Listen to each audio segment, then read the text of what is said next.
Olá, boa noite, sejam bem-vindos. Olá, Ilma, que legal você por aqui. Lu, boa noite a todos. Que bom que você chegou, Lu.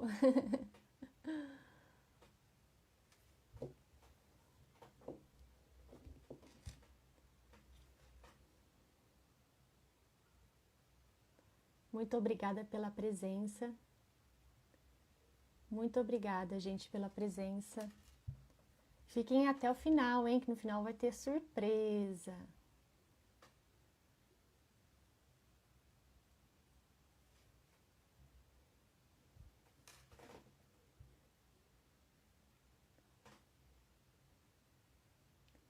Olá. Oh, quem chegou? Peraí. Felipe, manda uma solicitação, tá, para participar.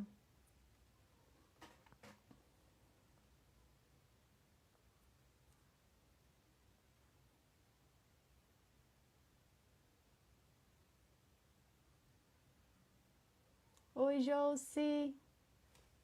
Tá baixo? Oh, meu Deus.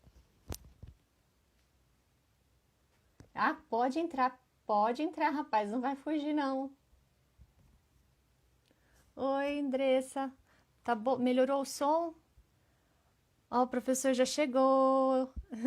Professor, manda uma solicitação aí, fazendo um favor. Ai, obrigada, Camila, pelo feedback. Ai. Olá, gente, boa noite. Entra aí, Felipe, não foge, não.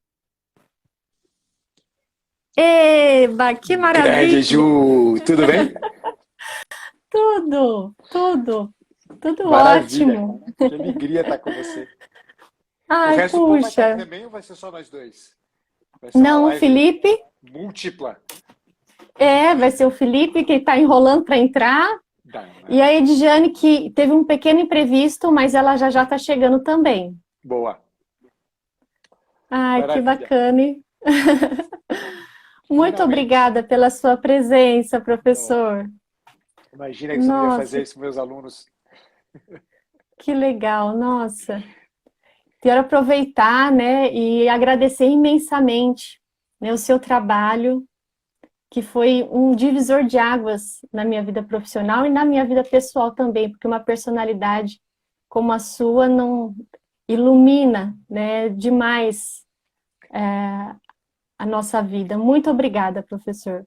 Hoje eu não Viu? faria absolutamente nada disso se não tivesse vocês. Então, quem fica Ah, grato sou eu. Vocês são a razão de ser do meu trabalho. Fica tranquila. que Agradeço demais legal. a confiança de vocês. E vou estar sempre à disposição, saiba disso.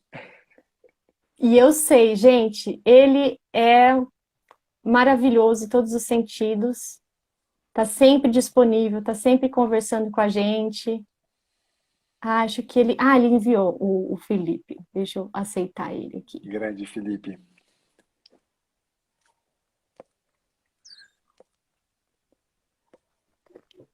Aê, chegou! Como é Tá que eu Uai, por mudo aí? isso, gente? Ai, Gente do céu. já Tô fazendo aconteceu! bobagem. Calma, a já gente está aconteceu vendo a comigo. sua É só, sala. é só É, virar. tá uma bagunça do caramba aqui. Olha só, que vergonha, gente. Como é que eu Agora a mudo isso gente aqui, conhece Pacheco? a sua sala. É só virar o botãozinho mesmo de virar câmera, sabe? Ah, tá aqui, ó. Burro pra caramba, aí. Aê! Pronto. Grande Felipe. Gente, aí, cheguei bem, né? Cheguei bem. Mostrando a sala bagunçada, cheio de presente ali. Mas olha, toda vez que eu faço live assim com uma amiga, isso acontece, é impressionante. Então fica tranquilo. Ju tava falando com a gente há pouco. Olha, vocês estavam aí, rasgação de seda, dá 2 minutos de rasgação de seda, por favor, tá? Pacheco, acho que, assim, eu falei isso já pro senhor já uma vez e eu ter entrado como teu aluno foi realmente um marco muito grande para minha vida. Assim, eu e minha esposa aqui, a gente tem isso muito claro, né? E nós temos os nossos motivos para isso. Um dia a gente conversa melhor. E foi realmente um marco Espero que em muito breve. grande pra gente. Em breve, vamos lá, em breve sim. E foi um marco muito grande, muito representativo, do ponto de vista profissional, do ponto de vista pessoal, enfim. E eu acho que eu não preciso falar essa mente brilhante, brilhante também, como a minha, Exato, as não nossas são só, brilhantes. não só por fora, mas por dentro, a tua principalmente. E E como tem nos Jenny? ajudado, né? Olha, Ediane, Oi, como tem nos boa ajudado. noite. E te agradeço. E a gente é bobo mesmo, a gente olha pro senhor e fala assim, caramba, eu tô falando com o Pacheco, que bobeira, cara, o que que eu faço, onde é que eu boto a mão, né? É para isso que nós vamos fazer um encontro presencial, para essa bobeira toda ir embora. E Ai, que agradecer, maravilha. que eu pude conhecer Juliana, pude conhecer Edjane, pude conhecer tantas outras pessoas e realmente são profissionais incríveis, sabe? Sim, Com, é com, verdade. com um coração gigante, né? É verdade. Assim, eu poder estar aqui, assim, no meio de tantas pessoas, sei lá, que eu olho e falo assim, nossa, eu me inspiro muito em vocês. E agradeço muito por eu poder estar aqui, para poder ajudar, para poder contribuir, para poder, enfim. Agora eu deixei de Jane falar, né? Eu já tô. Gente, é uma honra muito grande poder Grande estar aqui Jenny. com vocês, Deixa eu aumentar o volume com o aqui. Dr. Pacheco, para a gente poder compartilhar sobre essa live, né? O desejo do nosso coração era de que tivesse pessoalmente, né? Para poder se abraçar mesmo, estar perto. Mas graças a Deus que tem os meios de comunicação e tem jeito da gente estar perto, né? Sim. Um perto, não perto. Mas que bom, é um grande prazer, Dr. Pacheco, estar aqui nessa live com o senhor, né? O senhor é um professor, assim, ó, que nós temos uma estima muito grande e somos muito gratos por tudo que o senhor tem feito por nós, né? Então, assim, nenhuma palavra será digna de agradecimento aqui, por tudo que o senhor já nos ajudou. Não por isso, Jenny, não por isso. Já falei com a Juliana e repito para vocês, eu só faço o que eu faço porque vocês estão aqui. Se vocês não tivessem aqui, eu não teria como fazer o que eu faço. Então, minha gratidão a vocês. Tá, vamos conversar. Para com essa história toda e Vamos vamos lá. conversar.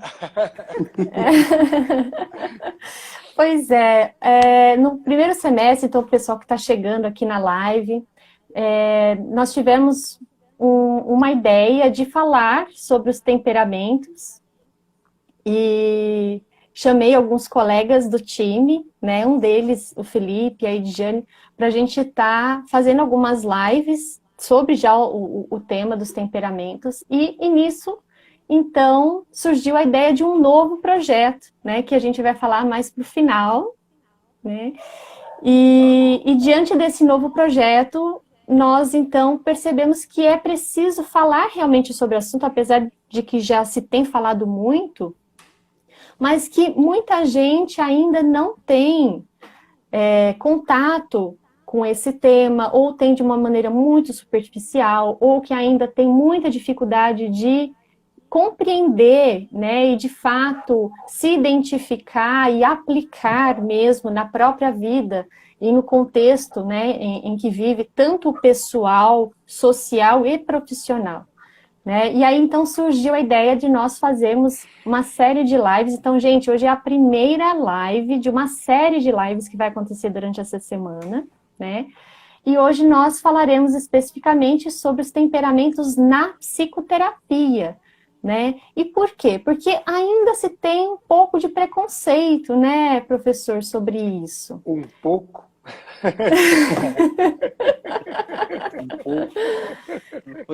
Porém, foi caridosa algo, com esse ponto.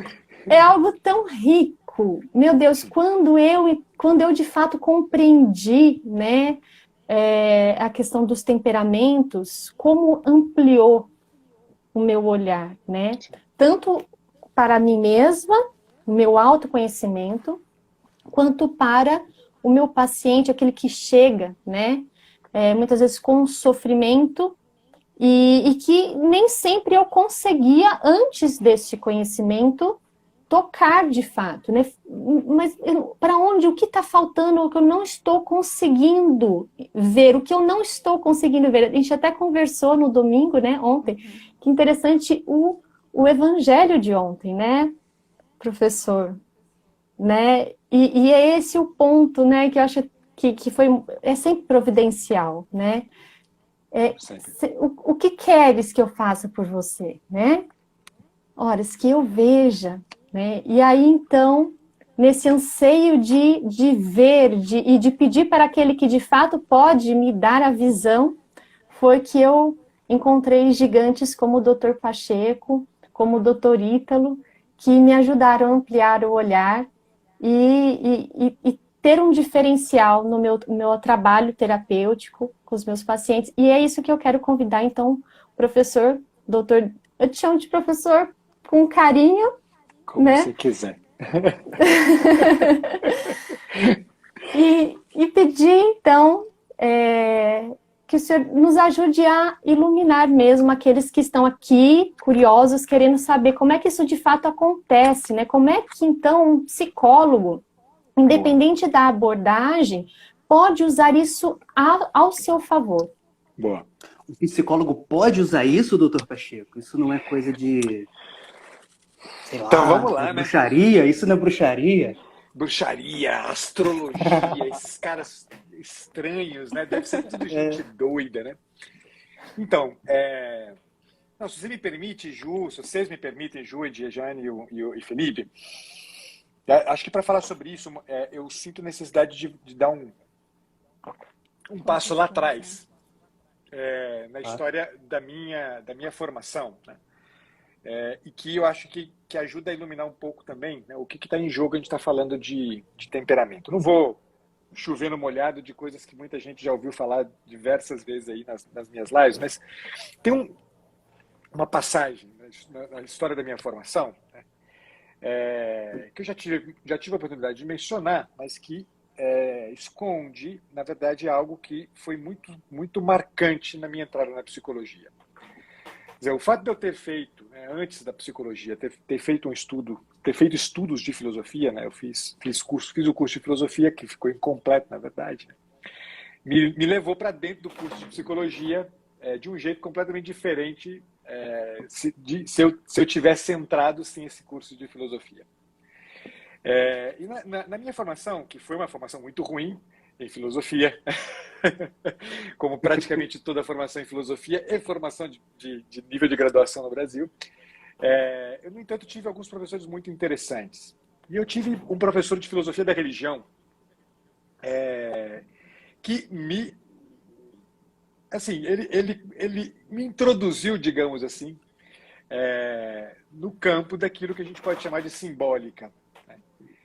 Era um homem muito culto, ele usava gravatinha borboleta, sabe aquele padrãozão assim, que todo mundo olha para ele e diz, esse aqui é o típico nerd, cult, né? Ele usava gravatinha borboleta, estava sempre de suspensório, gravatinha borboleta, tinha uns bigodes que ele enrolava assim para cima, era um tipo muito, muito particular assim como característica. E era um homem assim, de uma cultura vastíssima de fato, e que conhecia muitas religiões, né? Ele tinha um conhecimento muito vasto das várias religiões. E a forma como ele falava de filosofia da religião, né? Eu vinha saber disso muito mais tarde, na verdade, porque enquanto eu era estudante de 17, 18 anos de idade, eu estava pouco me lixando para essas questões aí de nomes e tal, né? Eu fui me dando conta que, no fundo, né, a abordagem que ele dava ao tema da filosofia da religião era menos de filosofia da religião e muito mais de simbólica. Então, ele tinha mesmo uma preocupação de trazer para a gente, nas aulas, o significado, né, significados arquetípicos, quer dizer, de muitos simbolismos religiosos, e como isso aqui, na verdade, tinha, né, um paralelo muito próximo com aquilo que a gente poderia chamar de uma simbólica do mundo.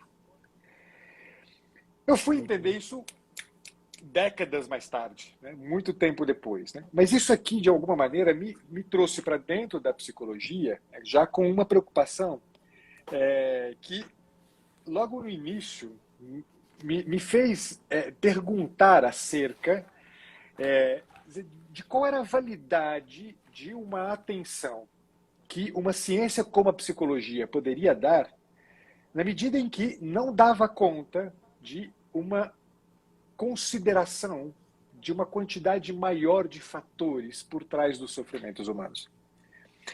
Quer dizer, eu me perguntava sinceramente sobre a validade dessa ciência. Quer dizer, como é que a gente pode sustentar, como é que essa ciência pode se sustentar como ciência, na medida em que olha para um objeto tão complexo como é a pessoa humana, desconsiderando fatores de base, fatores fundamentais, e está olhando apenas para 2 ou 3, quando muito, dinamismos humanos. Quer dizer, o dinamismo fisiológico, o dinamismo psicológico, o dinamismo social. Quer dizer, era um muito que, às vezes, a gente encontrava na psicologia.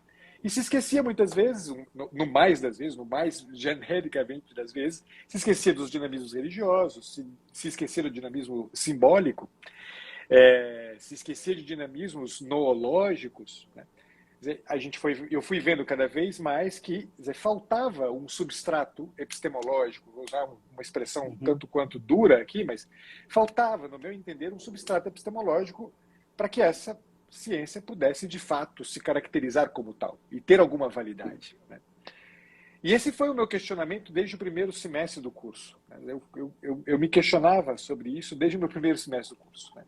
Deixa eu só colocar aqui a bateria, porque está começando a cair. E aí foi muito bacana, porque lá no finalzinho do meu curso, já faltando um semestre para eu me formar, eu vim a conhecer a professora Marina Massimi, que foi a minha orientadora de doutorado.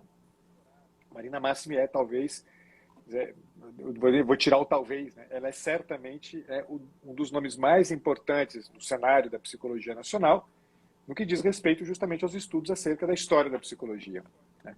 Ela foi, na verdade, a pioneira no Brasil dos estudos de história da psicologia. E precisava que fosse uma italiana, né, para poder se debruçar sobre a história da psicologia nacional, né? Porque se fosse um brasileiro, certamente nunca teria se preocupado com isso.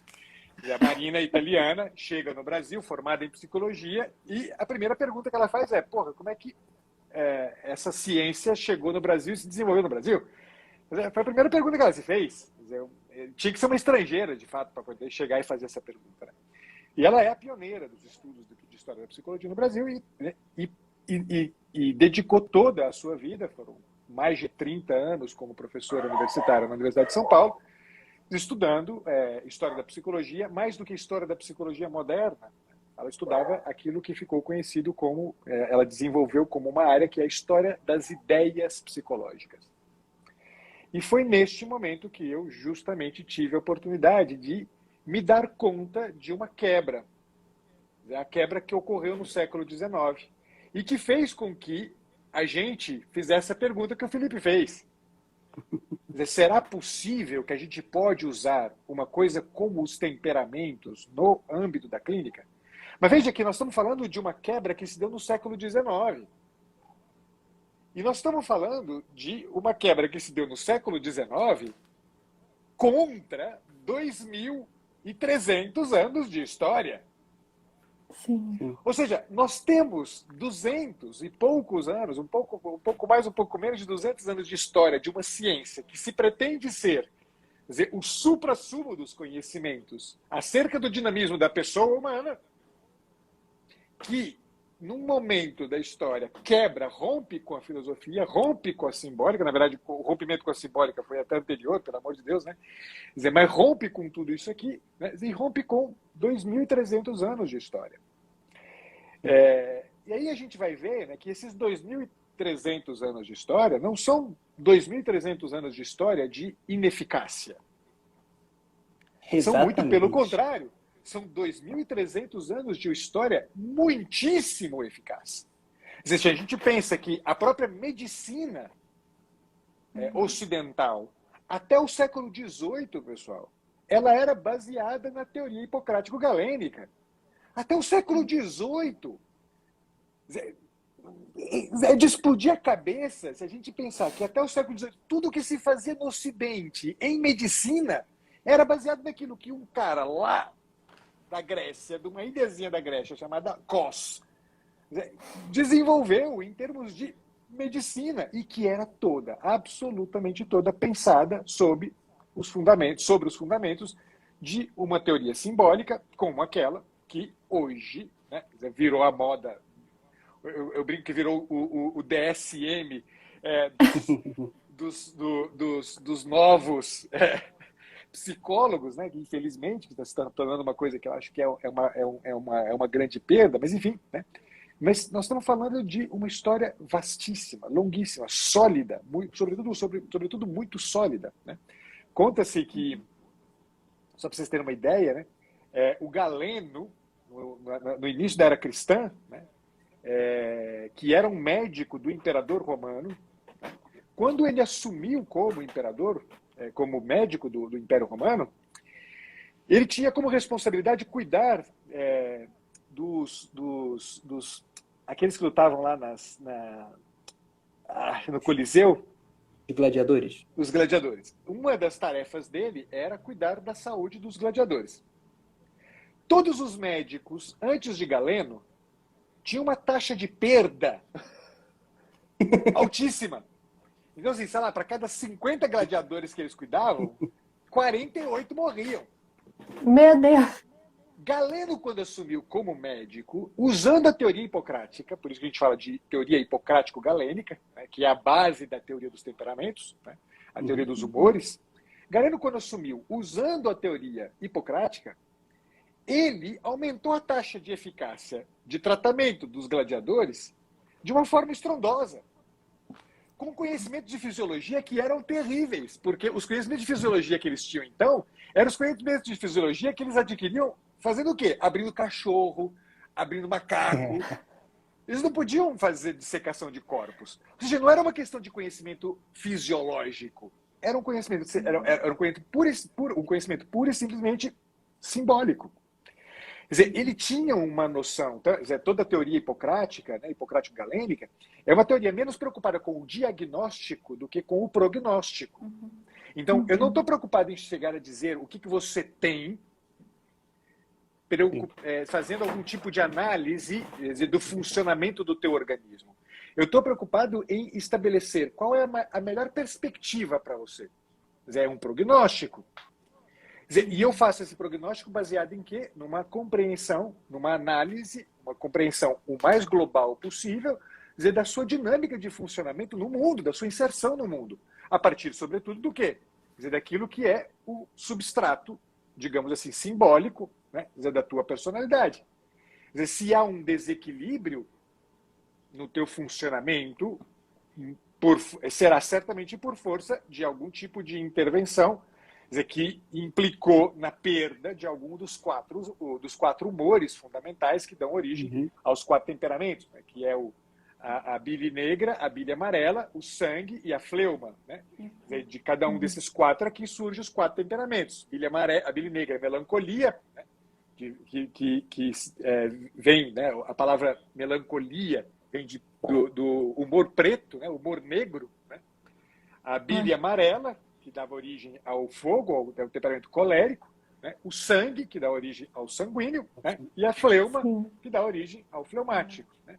E há uma composição, né, entre aspas, material, mas que no fundo é nada mais, nada menos do que uma leitura simbólica, quer dizer, das características destes 4 elementos, quer dizer, que se eu compreendo adequadamente, e eu entendo que tudo o que eu preciso é retomar, garantir de volta para o doente o equilíbrio, eu vou intervir atento a este elemento de base. Pura e simplesmente isso. Quer dizer, ao me dar conta, então eu contei tudo que eu contei antes para chegar nisso aqui, porque uma das coisas que eu fiz no meu doutorado foi exatamente estudar como, até o século XVII, que foi o meu período histórico, né, usado na minha pesquisa em História, foi séculos XVI e XVII. Até o século XVII, havia uma instituição, né, que no século XVIII foi suprimida, que é a Companhia de Jesus, os jesuítas, uma instituição cujo funcionamento pedagógico de tudo aquilo que estava em jogo no momento de se pensar a formação de um jesuíta era um tripé formado, em primeiro lugar, pela teoria hipocrático-galênica. Todos os jesuítas, eles eram classificados segundo o seu temperamento Em vista exatamente do quê? De pensar, aquilo que a Ju falava. Dizer, qual é o melhor lugar para este homem Exato. ocupar dentro da companhia de Jesus? Ele é um colérico. Vocês sabiam que 90% dos missionários jesuítas até o século XVIII eram coléricos? Olha, Manuel da Nóbrega e José de Anchieta, que vieram para o Brasil, você pega os manuais, os catálogos dos jesuítas, estão classificados como coléricos. olha. A quase totalidade dos professores universitários jesuítas eram melancólicos. Que maravilha. Aí você vai se dando conta, né, de como havia toda uma estrutura pensada, pegando este primeiro pé aqui do tripé que sustentava o padrão pedagógico inteiro da Companhia de Jesus, e você vai se dar conta de que era um fator fundamental o conhecimento desse dinamismo simbólico que estrutura a pessoa humana, em vista, não de engessar o sujeito, mas de entender qual é a melhor maneira desse cara se entregar para o mundo. Como ele pode se entregar melhor. Eles eram educados a se conhecerem do ponto de vista do próprio temperamento. Uhum. E isso aqui já mudava muito, porque eu já dizia sim, né?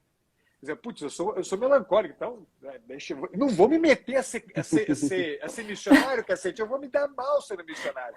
Então deixa eu fazer esse caminho aqui acadêmico, esse aqui é o meu caminho na vida. Vai se dar muito mal, com certeza. Eu que o diga, professor, porque eu sou melancólica. Então, eu jamais me imaginaria ultrapassando, né, um oceano em busca de um total desconhecido. Meu Deus! E vim parar aqui no século XVI, minha cara, né? Com índio e sem lugar para dormir, né? Sem estabilidade alguma, né? Imagina. Meu, já pensou?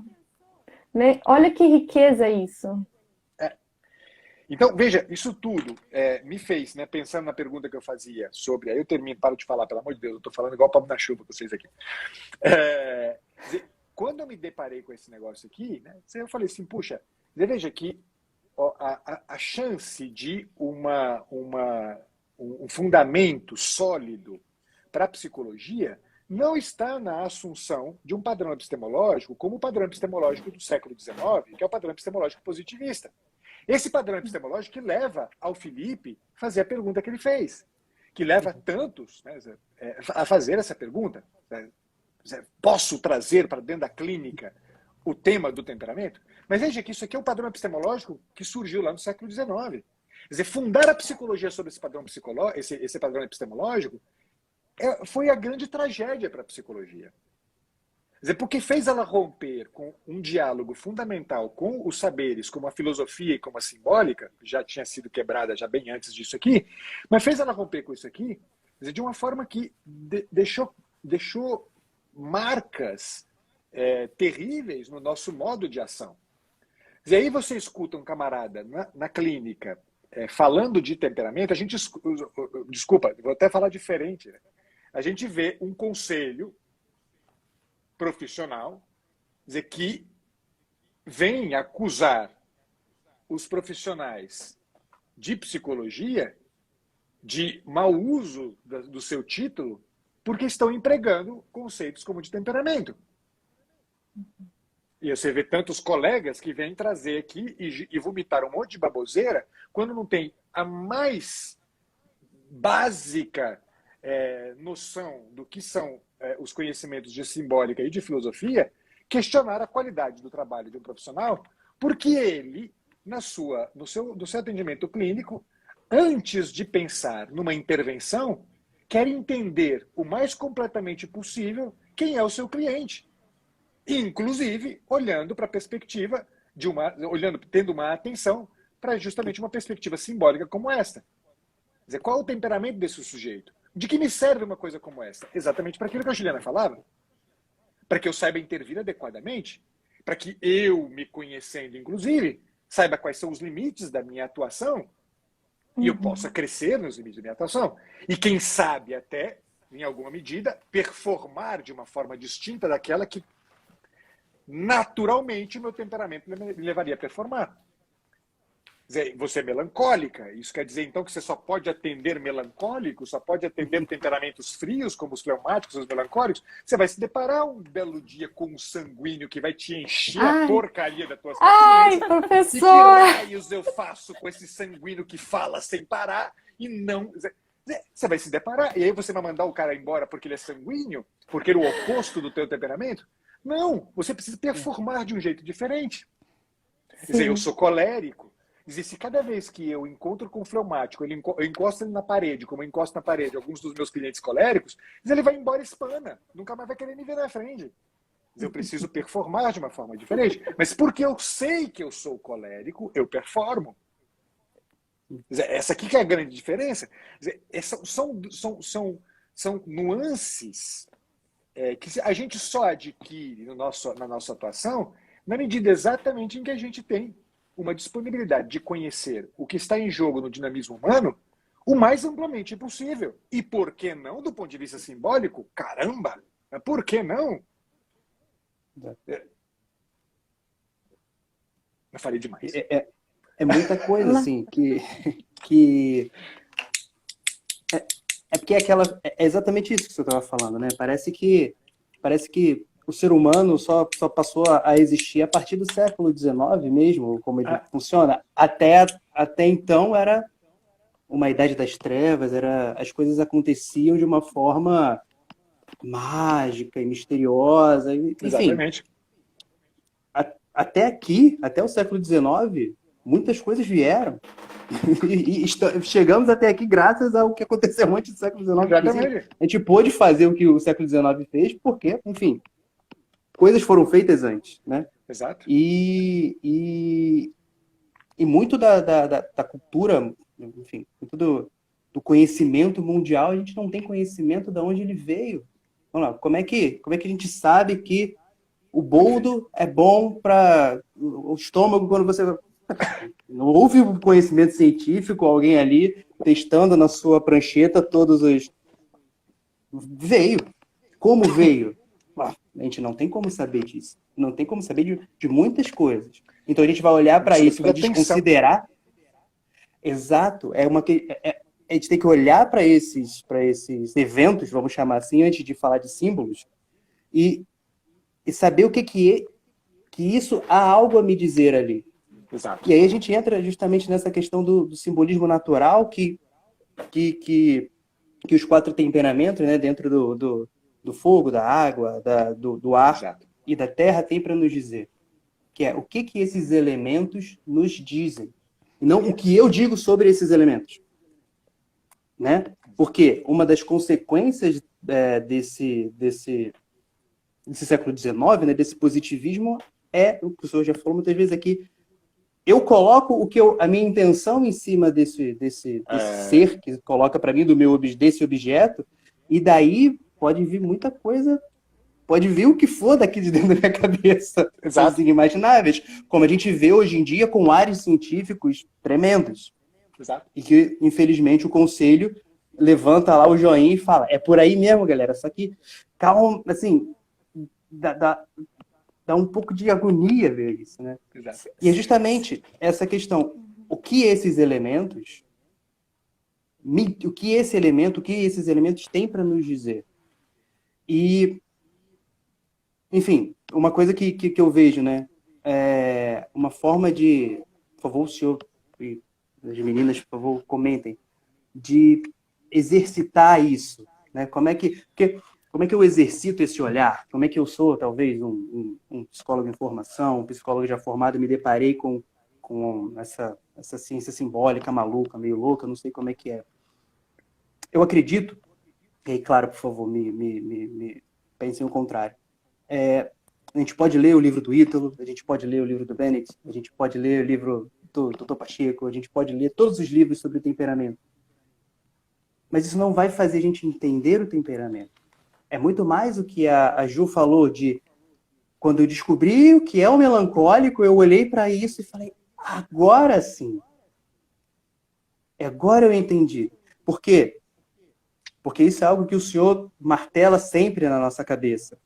Joguem isso na sua própria vida. Jogue toda essa prática na sua própria vida veja em você primeiro isso que você está vendo, que você está lendo, que você está estudando. Para aí sim a gente conseguir, não comparar, mas a gente conseguir olhar para o outro e falar assim, eu consigo perceber e entender e muitas vezes intuir esse movimento que essa pessoa está fazendo. Exato. Então, muito mais do que um conhecimento racional sobre os temperamentos, é um ajuste do olhar para esses elementos, para esses símbolos que se colocam à nossa frente. Sim. E para isso, me corrija se eu estiver errado, não é em uma semana ou num curso intensivo de temperamentos. É um exercício para uma vida toda. Sim. É um olhar afinado cada vez mais. Eu desenho. Então, já há muitos anos, desde pequenininho. E quando me perguntam, pô, me ensina a desenhar? Cara, eu não sei ensinar ninguém a desenhar. Mas, se você quer saber desenhar, a primeira coisa que você tem que fazer é observar as coisas. Observa as coisas. E não tenha pressa de sair riscando. Observa, vê o que tá. E que muitas vezes você vai começar errado. Sim. Mas aquele traço errado vai ganhando forma. E essa sensibilidade no olhar vai se ampliando, porque você começa a ver sombras onde você não via. Você começa a enxergar certas tonalidades. Desculpa, doutor Pacheco, daltônico, mas você começa a enxergar certas tonalidades onde antes você não via. Você consegue enxergar um certo esverdeado no céu, um certo rosa, um laranja, e você vê, cara, isso me abre os olhos para coisas que antes eu não via. Como é que era um céu? Azul. Como é que são as nuvens? Brancas. Pronto. Isso é um céu e uma nuvem conhecidas. Só que não é bem assim. Perfeito. Não é bem assim. Uma das coisas que eu fico pensando, né, nessa perca da tradição, é que tudo aquilo que Hipócrates, né, e Galeno desenvolveu não era algo que não tinha uma fundamentação. Teve muitos resultados, né? E como que a gente deixa de considerar isso? Uma questão importante que eu achei também é a forma como ele olhava para cada paciente, que foi o que o Dr. Pacheco falou, de uma forma individualizada, né? Não focando no diagnóstico, mas no prognóstico e usando das capacidades de cada um a proveito, né? Sim. Daquilo que ele precisava. E aí falar sobre temperamento hoje para nós é reacender de novo essa poesia, né? Esse encantamento de olhar a pessoa tal como ela é, para que ela não se limite a ele, mas ela consiga encontrar as capacidades e as potencialidades para o dever ser, para ela poder chegar a ser aquilo que ela pode ser. Né? Exato. O temperamento, ele é uma ferramenta mínima, né? É importante conhecer, foi aquilo que o Felipe trouxe, né? É importante conhecer, mas ele é o pontapé inicial para a questão das potencialidades que o ser humano pode vir a desenvolver. Exato. Não é? Exatamente. Isso aqui, né, isso que Diane e o Felipe falaram agora é muito importante, porque, veja, pessoal, a ideia que está em jogo, né, essas duas palavras aqui, uma que o Felipe usou e uma que a Diane usou, são muito importantes. Né? A primeira é a ideia de olhar, né, do olhar, e a outra, isso que a Diane chamou a atenção, né, ela completou, né, um olhar poético, no fim das contas. Né? Foi exatamente o que se perdeu. Quer dizer, todo o desenvolvimento técnico, científico, que, graças a Deus, né, se conquistou com o avanço, né, da Revolução Científica a partir do século XVII, foi ótimo, não tenho dúvida disso aqui. Puxa, quanta precisão a gente conquistou por força disso. Mas uma precisão que se conquistou à custa do quê? Da perda da capacidade de olhar. E da perda da capacidade de olhar poeticamente para o outro. Esse simbólico, a que nós vimos referindo desde o início da nossa conversa, é exatamente aquilo que a gente conquista por força de um olhar poético sobre o real. O olhar poético sobre o real, né, que olha a pedra e não vê pedra. É o olhar poético sobre o real, que olha para um esquizofrênico e não vê um esquizofrênico. É o olhar poético sobre o real, que olha para uma certa dinâmica aparentemente hiperativa e sem atenção e diz, isso não é um TDAH, isso pode ser um sanguíneo. Quer dizer, é o olhar poético sobre o real que fala, isso aqui não é um cara embotado afetivamente, ele, olha, pode ser que ele seja, na verdade, um melancólico, pode ser que ele seja um fleumático. Quer dizer, é quando a gente começa a aprender a olhar com esta sensibilidade, atento a um drama que extrapola o limite do funcionamento fisiológico ou meramente afetivo e adentra o mundo do simbólico, que a gente começa a ter a possibilidade de construir um edifício mais completo diante dos nossos olhos. Ver de forma mais completa quem está diante dos nossos olhos. O que se perdeu. Quer dizer, por incrível que pareça, o avanço técnico da ciência, no fim das contas, para a psicologia, foi trágico. Foi trágico. Ao ponto de fazer-nos crer que a gente pode falar de uma psicologia baseada em evidências quando aquilo que eles chamam de evidências na tal psicologia baseada em evidências é nada mais, nada menos do que ficar olhando pedra e vendo pedra. Cacete! Não tenho nada contra, pelo amor de Deus, a capacidade de minúcia de atenção às evidências e todo o arco, né, de desenvolvimento que se pode chegar por força da compreensão de todo um aparato que você conhece, que te permite, por evidências, ir dizendo, olha, estava aqui e veio para cá. Beleza, isso é ótimo. Isso é ótimo. Mas é básico. Isso aqui é básico demais. É fundamento demais na pessoa humana. A gente é muito mais do que isso. Esse elemento poético, esse elemento simbólico, se a gente tem um olhar educado para ver essas nuances, essas tonalidades, ele é certamente um grandíssimo recurso de que um psicólogo é dotado. Um grandíssimo recurso. Porque vai ajudar você não a encaixar o sujeito numa nova categoria do DSM. Vai ajudar você, insisto, por Deus, vai ajudar você a ter uma compreensão mais completa, mais integral de quem é aquela pessoa. Quem usa o temperamento para justificar alguma porcaria, seja no campo clínico, seja no campo educacional, seja no campo familiar, está fazendo tudo errado. Está fazendo tudo errado. Evidentemente está fazendo tudo errado. Quer dizer, é uma ferramenta de compreensão. Só que, veja, a tragédia que é a formação do psicólogo nasce do quê? Do fato de que a gente não tem o mais pálido conhecimento, nem do que sejam aspectos filosóficos de base, fundamentais, do nosso próprio saber. A gente não tem nenhuma, ou muito pouca, e eu tendo a dizer que é nenhuma mesmo, noção do que seja a pessoa humana. Ou seja, antropologia para nós é nada, antropologia para nós é zoologia. A gente não tem nenhum conhecimento de simbólica. Quer dizer, simbólica para nós é aquilo que o Jung fala. Desculpa quem gosta do Jung, mas o Jung não fala de simbólica. O Jung não fala de simbólica. Ah, o homem e os seus símbolos, professor. Não, o Jung não fala de simbólica, cacete.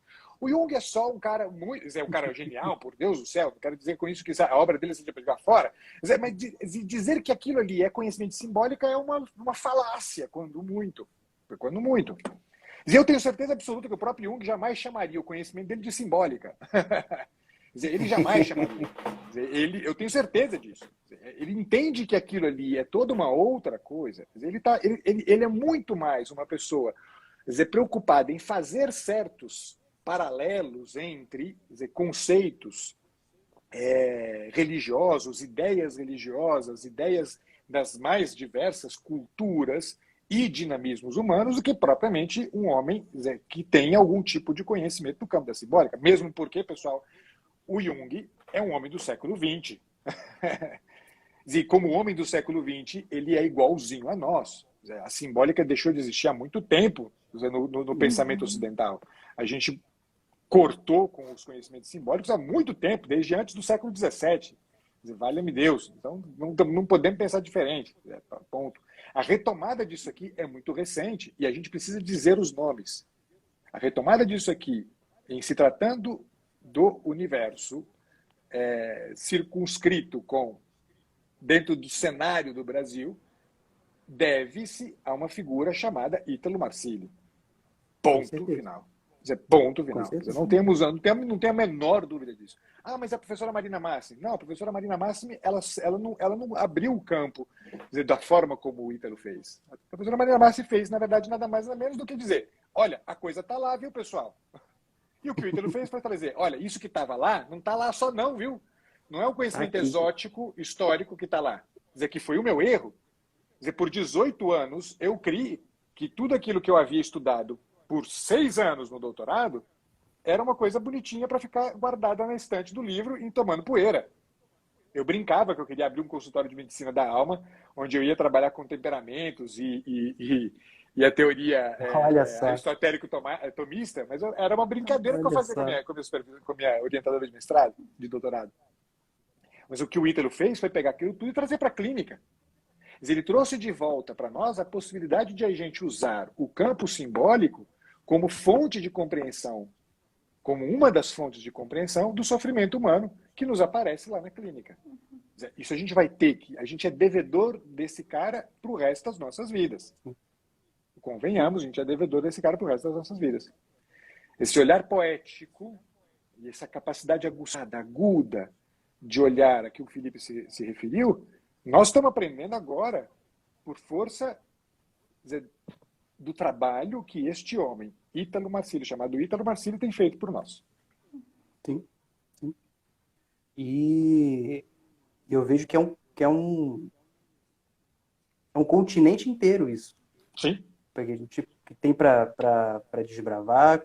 Assim, não digo nem um continente, a gente chegando na pontinha do Brasil e tem o resto todo para ver. A gente está ali no meio, né? A gente caiu de paraquedas no meio, então tem uma cacetada de coisas lá para trás que a gente não faz ideia, mais uma porção para a direita, mais uma porção para a esquerda e mais aquelas que a gente talvez possa vir até a contribuir mais à frente. Sim. Então, assim, é realmente um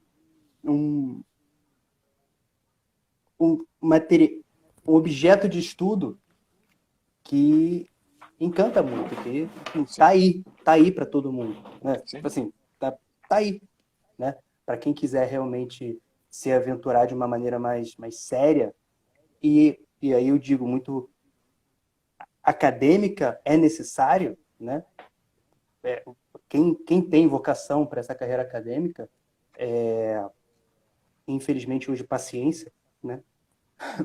Para se dedicar a esse estudo de uma maneira séria, de uma maneira ordenada, de uma maneira científica, vamos dizer assim, Sim. é necessário a produção de um conhecimento desse tipo. Não apenas dentro da clínica, mas é necessário, assim como o Ítalo fez, né? Mas acho que para dentro de uma academia, o quanto de paradigma isso vai ser quebrado. Sim. E isso é coisa para mais de ano. Acho que não é para os próximos 5, quiçá nem para os próximos 10. Acho que é muito trabalho ainda capinando aqui, capinando, né? achando cobra ali no meio do mato, né? Vendo onde é que pode ir, onde é que não dá para ir. E aí daqui a pouco... Vamos lá. É porque, enfim, na academia tem muita coisa... muita resistência. Digo isso pela resistência. Não digo nem tanto pela incapacidade das pessoas. Eu digo justamente, é difícil muitas vezes, né? Você chegar para um professor, isso aconteceu comigo, e, né? E aí, desculpa o preconceito com os professores de psicologia, mas falando com um professor de psicometria, normalmente são os mais nerds, né? Mais CDF, aquele cara mais esquisitão. E eu lembro que eu perguntei para ele, o senhor já ouviu falar de temperamento, né? Assim, buscando um amigo para conversar um pouco ali na hora do café, né? Eu falei, cara, não, o que é isso? Eu falei, tá bom. Explicou ali, falou um pouquinho. Ah, Galeno, né? Não. Nunca me dediquei muito a isso, não. Tá bom. Vou lá então tomar um café, depois a gente volta a falar. Sabe, assim, é uma resistência muito grande hoje em dia. Né? Mas eu queria fazer uma pergunta. Não sei se as meninas têm alguma coisa para falar, desculpa. A Ediane Pode estava querendo falar. falar. Uma falar coisa. demais, desculpa. Eu vi que a Ediane fez menção de falar ali. Eu estava comentando com os meninos, né, que a gente conversou um pouquinho ontem, que eu gostaria muito de ter aprendido sobre os temperamentos antes, né? Eu tive acesso aos temperamentos foi a partir do Ítalo Marcilli também, né?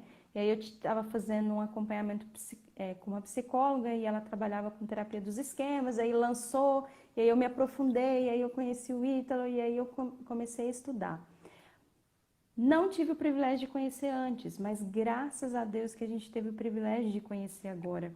Porque é um lançar luz sobre esse aspecto simbólico, metafísico, e nos dá a oportunidade de ajudar também outras pessoas, porque um dia nós fomos ajudados por alguém. E aí muda toda essa proposta nossa enquanto terapeutas, né? Porque é aquilo que o Dr. Pacheco sempre fala, né? E o Felipe até disse no início da live, precisa nos impactar primeiro, né? Para que também faça sentido na vida do outro. Sim. E aí eu consigo de verdade ser essa presença para o outro, não é? É claro que tem que ter as técnicas, tem que ter a teoria, é muito importante também, mas não é só isso, né? Precisa ser uma pessoa frente a outra pessoa. Exato. É o que trata, né, a personalidade do terapeuta, assim como dizia o Frank. Exatamente. Exatamente. Grande. Diga, Felipe, você ia fazer Posso uma fazer minha pergunta? pergunta? Vou fazer uma Mete bronca. pergunta. Já que o senhor falou do Ítalo, né? Um gigante mesmo. Não tem como não referenciar ele. Né? Na live de abertura da certificação dele, né? Ele estava falando sobre essa questão as 6 causas do sofrimento humano, né? E ele começou justamente pelo sofrimento simbólico. E aí eu pergunto ao senhor de uma maneira muito objetiva: que raios é um sofrimento simbólico? Como é que eu me deparo com um sofrimento simbólico? Como eu, que eu tô aqui, como eu, fleumático, que tô aqui, sei, cara, tá tudo meio esquisito, tá tudo meio estranho. O que raios é esse sofrimento simbólico? Eu vou me arriscar a responder, mas eu vou fazer, já que você falava justamente, a Diane apontava para o fato de que era importante a gente trazer a coisa em primeiro lugar para a gente mesmo, vou me arriscar contando um pouco da perspectiva de algo que eu experimento. Tá? Eu sou colérico, todo mundo sabe que eu sou. Eu não sei se todo mundo sabe, mas muita gente sabe, me pergunta, né? Eu sou colérico, né, de temperamento. E sou um colérico mais seco do que quente. Né? Então eu estou ali naquela linha limítrofe com o melancólico. Né? Tanto que para os jesuítas, nos jesuítas eu sou classificado como melancólico colérico. Tá? Tem as duplas, né? Exatamente. Os jesuítas eles trabalham com duplas. Né? Então eu sempre me caracterizei, né, no meu doutorado, até o final do meu doutorado, eu me caracterizava como melancólico colérico, né, porque no fundo, né, naquele espectro ali de variação, né, ou mais quente ou mais seco, né, você tem em cada um dos quadrantes você tem 3 possibilidades, né? Então você tem o sanguíneo, que ele é quente e úmido, né? E você tem um espectro de possibilidades que é mais quente do que úmido, né? E portanto a gente chamaria aí com um aporte seco, né, porque ele se aproxima do colérico.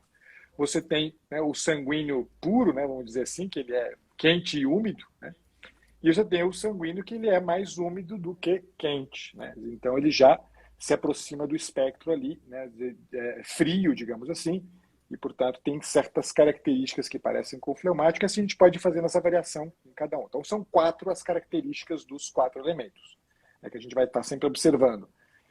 É o calor ou a frieza, né, o quente ou úmido, né, quente ou frio, desculpa, e a secura ou umidade. Né? Você vai formar aqui 4 quadrantes. Bom, eu sou um colérico, portanto, né, é mais seco do que quente. Né? Então eu tendo para uma variação aqui para o melancólico. Né? E acho que é uma coisa que todo mundo já conhece também, ou muita gente conhece. Eu desde os 16 anos de idade que eu tenho depressão. Né? Então já são 31 anos, né, experimentando alguma coisa com as características daquilo que a gente chamaria de depressão. Né. Só que, se faz uma análise do ponto de vista fisiológico, eu não tenho nada, não tenho nenhum defeito bioquímico. Se faz uma análise do ponto de vista psicológico, fazendo ali, procurando ver as questões de sintomatologia, né, dinâmicas afetivas. Todo mundo olha para mim, eu estou sempre sorridente. Já me chamaram de sanguíneo. O senhor é sanguíneo, né? Eu disse, não, eu não sou sanguíneo, eu sou colérico. Por incrível que pareça. Meus filhos e minha esposa que o sabem, e o sabem muito bem. Meus A pais esposa também. sempre sabe dizer bem. A minha mãe e os meus irmãos talvez saibam também, né? Mas o fato é que, do ponto de vista da dinâmica afetiva, né, psicológica, propriamente psicológica, não há elementos, né, que sustentem este padrão que eu chamo de um padrão depressivo. De onde raios vem isso aqui? Né? De onde que nasceu, né, em mim essa dinâmica que a gente caracteriza como depressão, né? E que me traz sofrimento? São 31 anos de sofrimento. Né? De onde que nasce isso aqui? Né? É algo daquilo, Felipe, que a gente pode caracterizar como um sofrimento simbólico. E que, na verdade, é muito característico, sobretudo, do que? No caso específico do que eu estou tratando aqui, né, é muito característico exatamente dessa prevalência do elemento seco. Uma prevalência do elemento seco que me deixa marcas muito profundas. Então, as marcas que ficam em mim, na dinâmica minha, no meu ser no mundo, no meu Dasein, para usar um termo da fenomenologia, a dinâmica do meu Dasein, do meu estar no mundo, do meu ser no mundo, é uma dinâmica em que eu sofro as marcas de forma muito contundente daquilo que o mundo me oferece. E estas marcas, elas poderiam ficar simplesmente, né, como resultando numa dinâmica, por exemplo, de vitimismo. Eu poderia, a partir de marcas que me foram deixadas, né, como herança da minha história, me lançar no mundo como um típico vitimista, e nós estamos, portanto, falando do quê? De um dinamismo afetivo imaturo. O vitimista é um imaturo, fundamentalmente. Ou seja, ele não tem uma afetividade que dá conta de, recebendo certas provocações do real, entender que essas provocações do real, elas não são demandas, elas não devem provocar demandas de afeto que recubra o vitimismo. Em mim, essa dinâmica de marcas profundas, houve sim um momento de vitimismo, não tenho dúvida disso, né? Por vários anos eu me sentia vítima do mundo, mas essas marcas, né? Elas, na verdade, elas têm um peso no sentido exatamente do quê? E aqui pensa que eu sou um colérico, né? Também. Afinal de contas, o que esta provocação pede de mim? E o grande problema é que, diante da pergunta, o que pede de mim, o próprio do colérico é fazer o quê?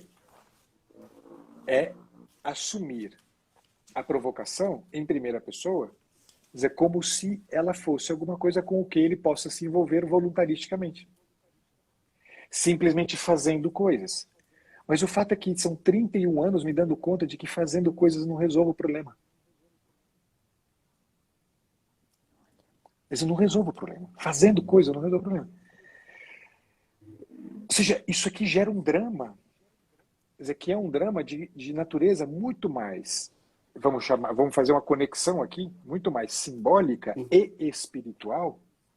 E aqui eu posso dizer com toda clareza que, graças a Deus, eu encontrei gente que me colocou no caminho da vida espiritual, quer dizer, com uma solidez que eu, por natureza, não o faria, e nem por história familiar o faria, e que hoje, certamente, me fazem enfrentar este sofrimento de um jeito completamente diferente.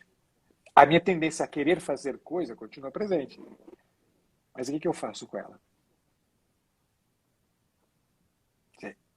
Ou eu coloco isso aqui, dizer, no lugar adequado do mundo, no qual eu possa estar colocado, lançado, ou eu vou inevitavelmente crer que fazendo, e me frustrar sempre, porque será sempre muito frustrante. Porque é muito profundo. É muito profundo. Não sei se eu te respondi, Felipe. Mas a grande questão é aquilo que o Ítalo chama de desconexão simbólica. Quer dizer, eu vivo o sofrimento e ao invés de eu vincular o sofrimento a este elemento de base mais importante, que é a simbólica, ao invés de vinculá-lo a isso, eu vinculo a um sofrimento afetivo. Aí eu fico uma vítima do mundo. Essa desconexão, ela é terrível. Na clínica a gente encontra muito isso. O camarada chega na clínica sofrendo loucamente porque ele tem um hipotiroidismo. Mas veja, o problema não é o hipotiroidismo, que se você vai lá e interfere e cuida e faz o tratamento, se resolve, se reequilibra. Mas é exatamente o que o hipotiroidismo trouxe em termos de aprofundamento no seu Dasein, no seu estar no mundo. Que coloca-o, portanto, já não mais num campo fisiológico, mas num campo simbólico. Só que se ele não sabe isso aqui, ele vai ficar para sempre acreditando que resolvendo o problema do hipotiroidismo já está tudo resolvido. E às vezes não é assim. Às vezes, veja, às vezes não é assim. Uhum. Capítulo. E olha só como isso é... Quando é bonito, né? Como é bonito, porque estar diante de alguém em sofrimento, né? Eu sempre falei assim, né? Que na profissão como psicóloga, é tocar a dor do outro. Né? E muitas vezes não saber como, né? Para onde, como ajudar. Né? Sim. E aí justamente que nós precisamos ter esse olhar. Sim. Né? É uma necessidade. Porque às vezes você provoca mais sofrimento do que você alivia. Exato. Exatamente. Isso é terrível, hein? Isso é terrível. Isso que a Juliana acabou de falar. Quer dizer, é uma das causas maiores de sofrimento é aquilo que que é o sofrimento causado pelo médico, pelo curador. Saibam disso. Uma das maiores fontes e origens de adoecimento psíquico é o que acontece por força de um mau psicoterapeuta, um mau médico, que causa o sofrimento no outro. Exatamente por uma carência de olhar poético, como dizia Jane. Grande, Juliana. Isso é demais. Isso é importantíssimo a gente ter consciência e clareza disso. Por isso, veja o quanto é importante o conhecimento daquilo que nós estamos conversando aqui hoje. Isso aqui é importantíssimo. Isso é para dizer o básico. Porque alguém dizia aí para cima, por exemplo, da carência na formação do psicólogo de conhecimentos, por exemplo, sobre as questões envolvidas com a dinâmica fisiológica. Cada vez mais fracos. Os psicólogos são cada vez mais fracos do ponto de vista da formação, no que diz respeito ao conhecimento da fisiologia humana. Isso é uma tragédia. Só para dizer uma. Mas desculpa, Felipe, eu te cortei. Não, de forma alguma. Vou falar que realmente isso é algo muito... que não são só palavras bonitas. Esse é o ponto. Não. Esse testemunho que o senhor está falando, né? É bonito o senhor falar, né? Assim, do meu ponto de vista, né? Isso não são só palavras bonitas. Esse aqui é o negócio. Esse olhar poético não é um olhar de poesia de mau gosto para fazer a pessoa se sentir bem. Não. E olha só como, através do seu próprio exemplo, né? O senhor tendo consciência disso, sabendo disso, desse funcionamento, isso não te provoca uma sensação gostosinha, não te provoca um alívio, muito pelo contrário, te dá um sentido. Perfeito. Né? Então, não é simplesmente tapar os buracos e fazer um carinho, mas é muitas vezes com muita delicadeza, com muita mansidão, observar junto, como a Ju falou, né? Tocar essa dor, tocar esse sofrimento e falar, olha, isso faz parte, mas não é o fim. Perfeito. E aí entra no que é o interessante, como o senhor falou, e eu comecei falando. O senhor disse, graças a Deus eu encontrei com pessoas que me orientaram, que me me mostraram alguma coisa. E graças a Deus estamos aqui falando, nos encontrando para falar sobre isso. Como eu comecei a falar, graças a Deus e graças ao Senhor, ao seu trabalho, a sua vontade de fazer as coisas, que às vezes pode te provocar um certo sofrimento, produz fruto. De eu conhecer a Juliana, de eu conhecer a Edjane, de eu me aproximar do Senhor, de eu conhecer tantas outras pessoas. Então, esse incômodo não é só um incômodo sem sentido de alguém que sofre, mas é um sofrimento que produz frutos, e aí dane-se em todos, frutos que são eternos, que não perecem. Por quê? Porque isso não é uma poesia de mau gosto. Exato. Que aquele cara aqui na frente da faculdade vende por R$1, R$2. E a gente acaba comprando porque, putz, tá, deixa eu te ajudar aí, meu camarada. Né? Não é isso. É outra coisa completamente diferente.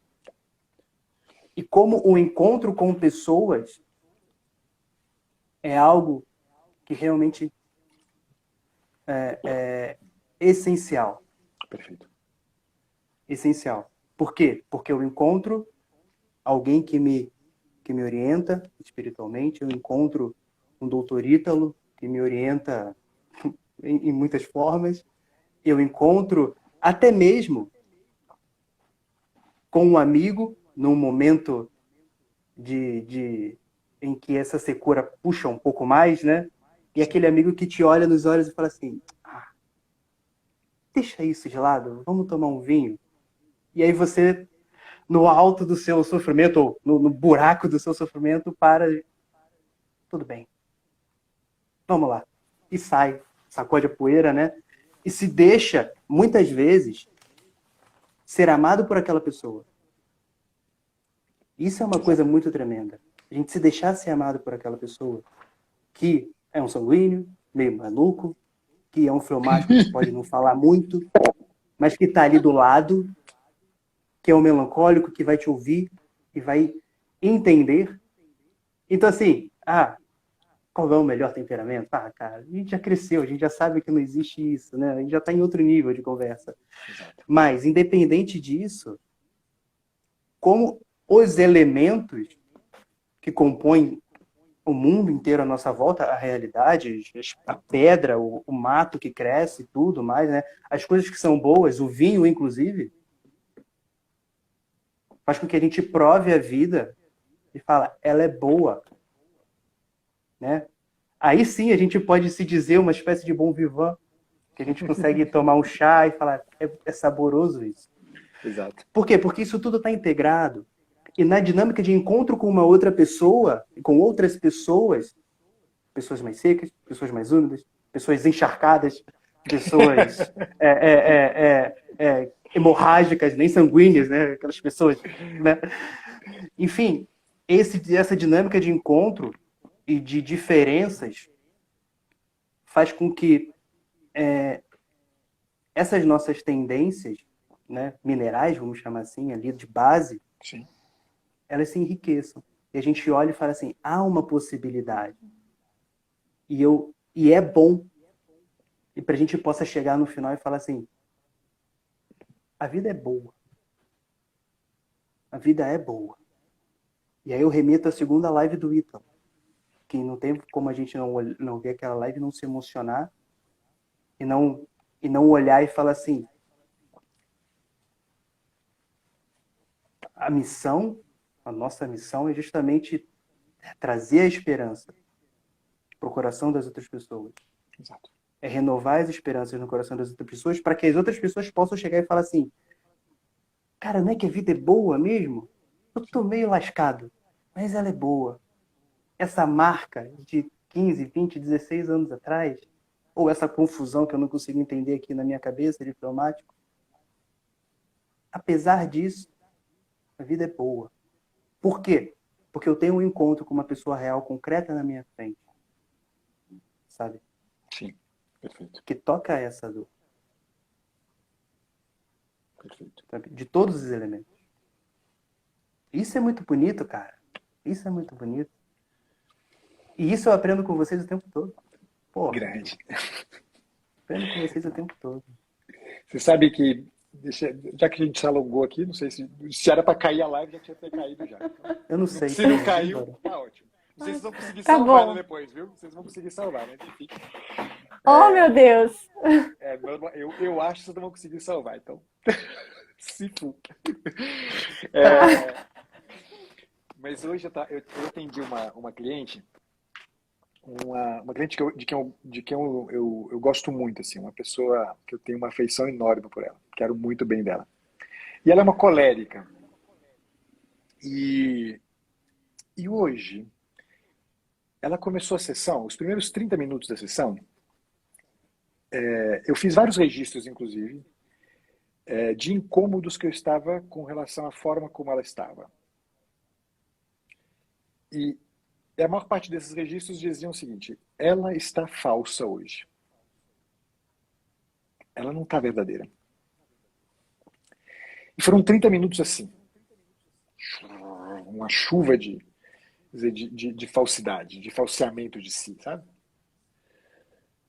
Aí, de repente, faltavam-se no finalzinho dos 30 minutos, ela começa a falar de uma coisa. Ela vira para mim e fala assim: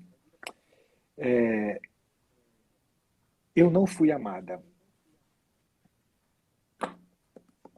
E os olhos dela se enchem de lágrimas. E ela vira e fala assim: mas eu não posso sofrer porque eu não fui amada. Porque não é maduro.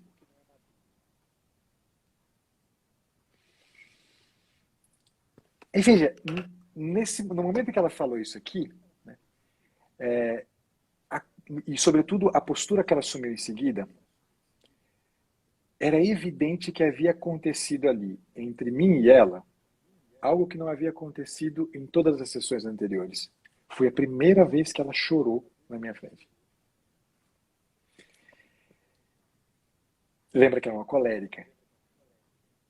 E é uma colérica dessas que fazem coisas. E que querem fazer coisas. Dizer, eu preciso fazer apostolado, eu preciso fazer. Mas é uma pessoa maravilhosa do ponto de vista das intenções. Tem um coração gigante essa menina. É uma menina, assim, tem um coração gigante. Mas até então tudo era exatamente isso, essa dinâmica mesmo do fogo, né? Eu quero iluminar todo mundo, né? Eu quero, de tudo quanto é forma, consumir o mundo com o meu coração abrasado, né? Faz coisas, mas ela nunca tinha trazido esta dor. Eu não fui amada. Aí eu peguei exatamente aquilo e falei: você foi falsa durante 30 minutos comigo. E você não foi falsa com qualquer um. Você foi falsa comigo, que te amo.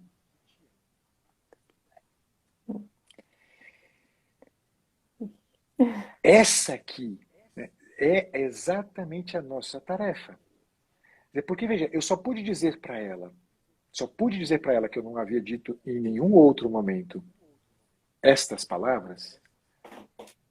Primeiro, porque ao longo de todas as semanas que precederam esta, eu conheci onde está fundada a estrutura do sofrimento dela.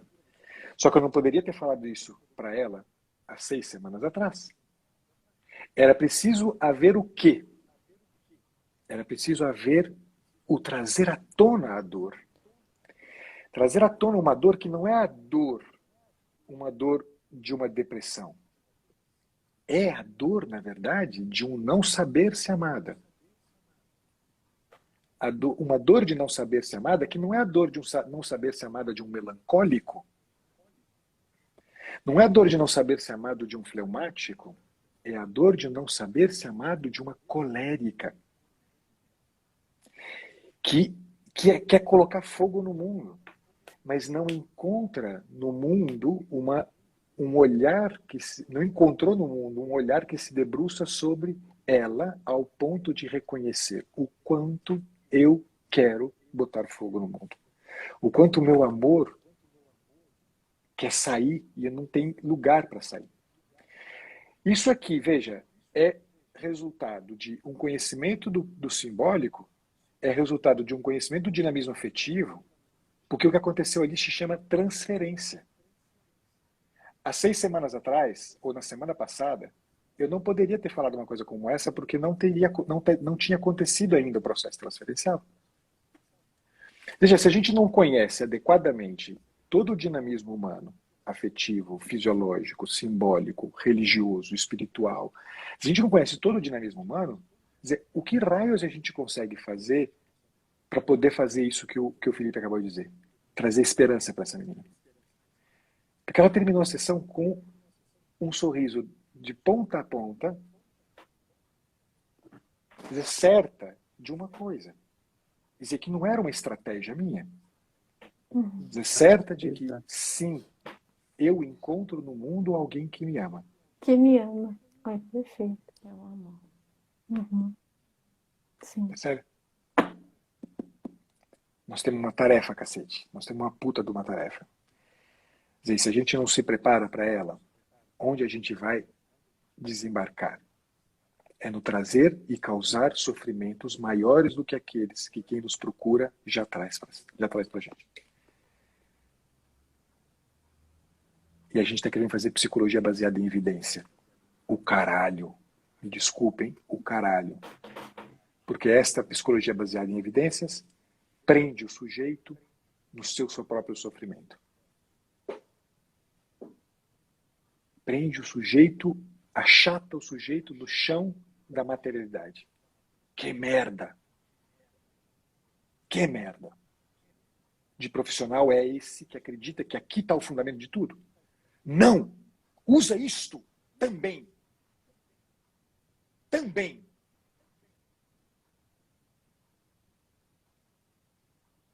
E tenha coragem de entender que tem muito mais para além dessas evidências mesquinhas às quais você chega.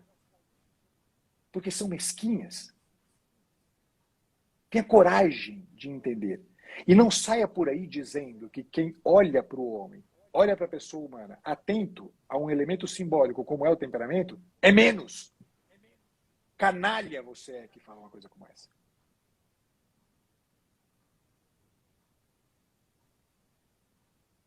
Canalha.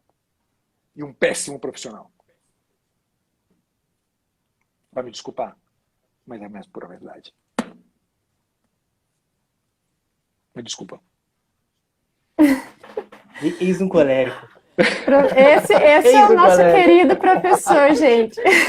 Eis um colérico. É tudo isso, é tudo isso. Tudo isso. Professor, você falando assim me faz pensar, né? Justamente as pessoas, né, os profissionais que se dizem tão grandes e desprezam, né, aqueles que de fato se comprometem em olhar para a pessoa, né, em toda a sua integralidade. Será que eles não tiveram diante de si em algum momento, né, essa dor, e eles não souberam o que fazer com essa dor? Exato. E não se questionaram, porque, gente, é algo que eu fiz por muitos anos. Eu, diante daquela pessoa, né, e aí buscava, né, acho que eu já conversei com o Felipe, quantos cursos, porque eu precisava encontrar um caminho para ajudar essas pessoas, né, e faltava, mas tá faltando, né, e aí a gente vai para o lado espiritual, que é uma prática, que é algo que a gente já vive, né. E aí você se sente um, nossa, ninguém pode saber o que eu faço aqui. Porque se alguém souber, eu tô perdida.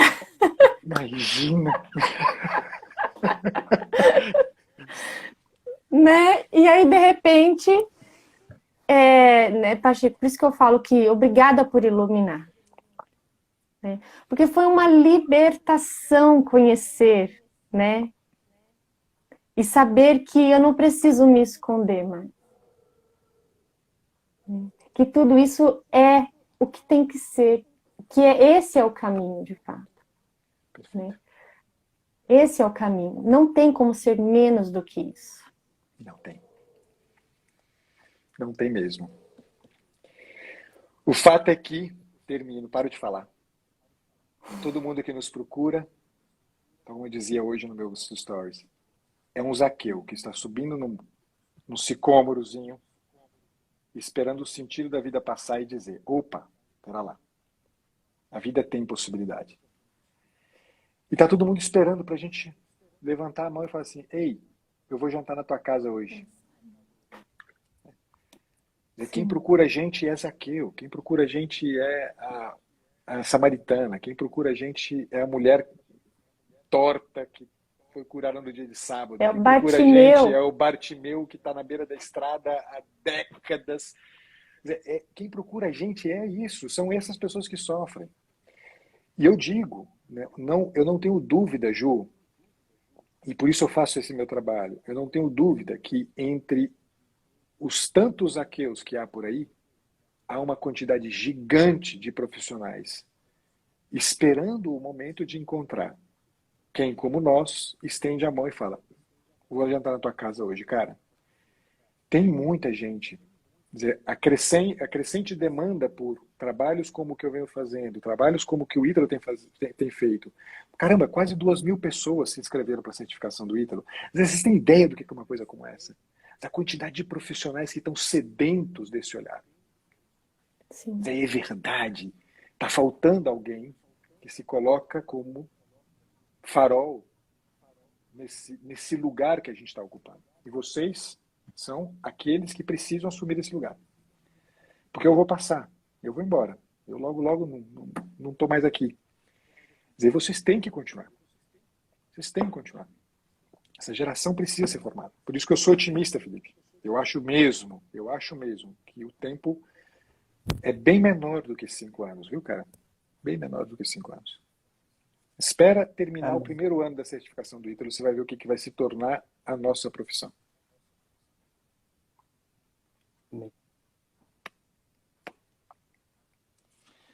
Portanto, obrigado pelo trabalho de vocês. Oxe. Obrigado de verdade pelo trabalho de vocês. Professor. Continuem-no e muito consistentemente, como eu sei que vocês estão fazendo.